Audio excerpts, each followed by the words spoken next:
Jesus is our example. Jesus kept the Sabbath, so Christians should keep the Sabbath as following Jesus' example.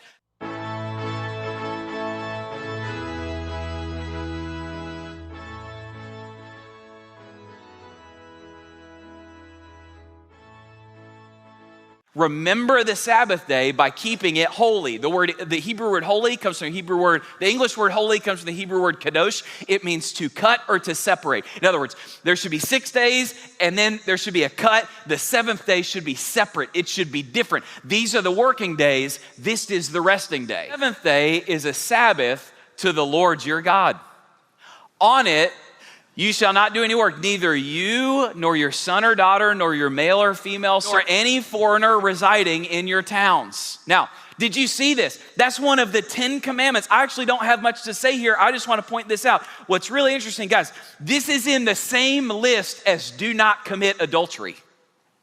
This has the same weight as you shall not murder, you shall not steal, you shall not lie, you shall not blaspheme the name of the Lord. And in that same list is one other. He goes, I love you so much that one day a week you shall not do any work and I want you to rest. Now, what's so interesting to me is you'll never meet a Christian that's like, you know what you ought to do? It's totally fine for you to commit adultery.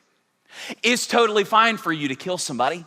It's okay if you lie, that's fine. But for some reason, when it comes to this one commandment, Christians everywhere act like it's totally okay to violate this commandment. Some of you some of you a little more theologically oriented, you're going, yeah, Josh, but that's in the Old Testament law and we're not bound by the Old Testament law anymore, okay? That leads me to my second point, but let me say something before I get there. Okay, yes, it is in the Old Testament law, but watch this. I'm gonna show it to you in the Bible right now. Let me say it and then show it to you. The Sabbath principle was before the law in creation. God codified it in the law and it exists after the law in the life of Jesus. Guys, Jesus is our example. Jesus kept the Sabbath, so Christians should keep the Sabbath as following Jesus' example. So this leads me to my second point. It's not just a command, it's a law of creation. It's a law of creation. Now, I'm going to read this to you from Genesis 2. There's at least 1,500 years before the law was given, okay? So check this out. This is in Genesis. Thus the heavens and the earth were finished, and all the host of them. And on the 7th day, God had finished the work that he had done. So God finished his work in 6 days. And then he rested on the 7th day from all his work that he had done. So God blessed. Did you see that word blessed? He blessed it. The Sabbath is a blessing. God's going, I love you so much.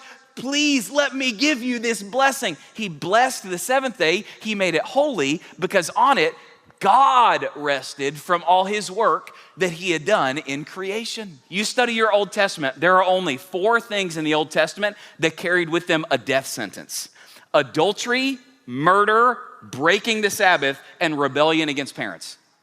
That's my favorite one right now, okay? When your kid disobeys, we're in the Old Testament, you be dead.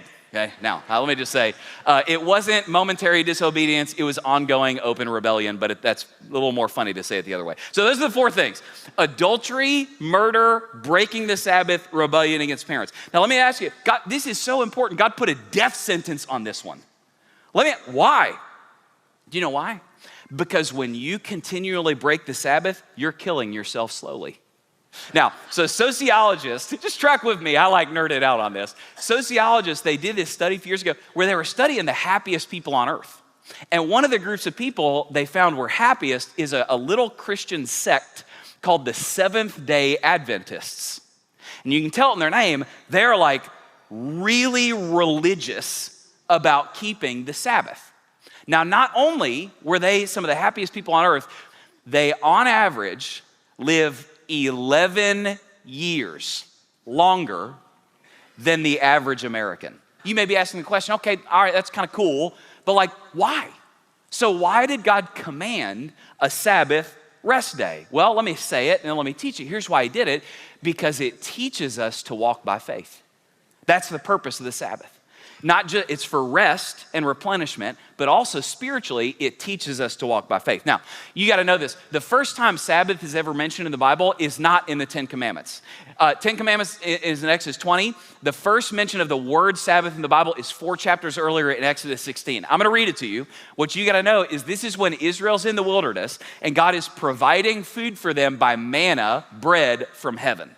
Now, with that context in mind, I'm going to read this passage. So here's what was happening. First, you're going to see it. First mention of the whole Bible of the Sabbath. Each morning, everybody gathered as much as they needed, and when the sun grew hot, it melted away. So fix that in your head, because they'd gather and they'd eat, but then by midday, it would just begin to melt away. That's important in a couple seconds. Now, on the 6th day, they gathered twice as much. 2 omers for each person. And the leaders of the community came and they reported this to Moses. And he said to them, yeah. Moses actually, he said, yeah, they did the right thing by gathering twice as much on the 6th day. And he says, well, here's why that's the right thing. Because the Lord commanded tomorrow is to be a day of Sabbath rest. That's what Sabbath is for rest. A holy Sabbath to the Lord. So watch this. Bake what you want to bake and boil what you want to boil. They had to prepare to Sabbath the next day. They had to prepare twice as much so they could Sabbath the next day. Save whatever's left and keep it until morning. So they saved it until morning as Moses commanded, and it did not stink or get maggots in it. Eat it today, Moses said, because today is a Sabbath to the Lord. Watch this. I should have highlighted it. You will not find any of it on the ground today. So every day, God would provide, he would help them by providing manna from heaven. But Moses goes, on the 7th day, you're not going to find anything on the ground. In other words, he's saying, if you work on the Sabbath, God's not going to help you. Can I say something to you? This is what the Bible's saying to you. If you work on the Sabbath, God's not going to help you on that day. That's what it's saying right here. 6 days, you're to gather it, but on the 7th day, the Sabbath, there will not be any. Now, what did they do? They did what we do. Nevertheless, some of the people went out on the 7th day to gather it, but they found none. Then the Lord said to Moses, how long will you refuse to keep my commandments and my instructions? Did you notice? Because the manna kept, it spoiled on the other 6 days, but it kept on the 7th day. So watch this. In order to keep the Sabbath, they had to trust that God was going to be working while they didn't. That God was going to be helping them. So watch this. The purpose was to teach them to walk by faith. Y'all, let me just drill down on this point. Why? Because faith is the essence of the Christian life. In the Sabbath command, God is asking you, can you trust me for a day?